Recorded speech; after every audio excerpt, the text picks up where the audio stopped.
Tara na, kabayan! Spring na dito sa Stuttgart, Germany. Samahan mo ako sa isang maikling city tour sa napakagandang lungsod na ito.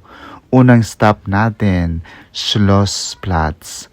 Dito mo makikita ang mga taong nagre-relax, naglalakad, at nag-i-enjoy sa araw. Ang ganda ng mga bulaklak at sobrang lively ng paligid. Makikita rin dito ang Neues Schloss, isang napakagandang palasyo na kilala rin bilang Residenzschloss, ay ang dating tirahan ng mga Duke at Hari ng Württemberg na matatagpuan dito sa Stuttgart. Ang palasyong ito ay itinayo sa estilong Baroque na may 3 palapag. Next, maglakad tayo sa Königstraße, ang main shopping street ng Stuttgart. Maraming shops, cafes at perfect spot para mag-people watching. Sa spring, mas masaya ang vibe dito.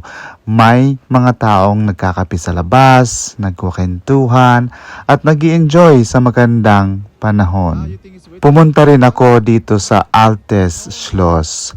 Napakaganda ng architecture at makikita mo talaga ang history habang pinagmamasdan mo ang arkitektura nito.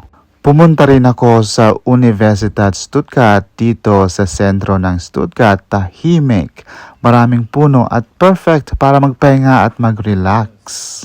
Habang naglalakad ako dito sa streets ng Stuttgart, mapapansin mo ang mga malilit na detalye, mga bulaklak, malinis na daan, at ang peaceful na atmosphere ng city. Simple lang ang city tour na ito pero sobrang fulfilling.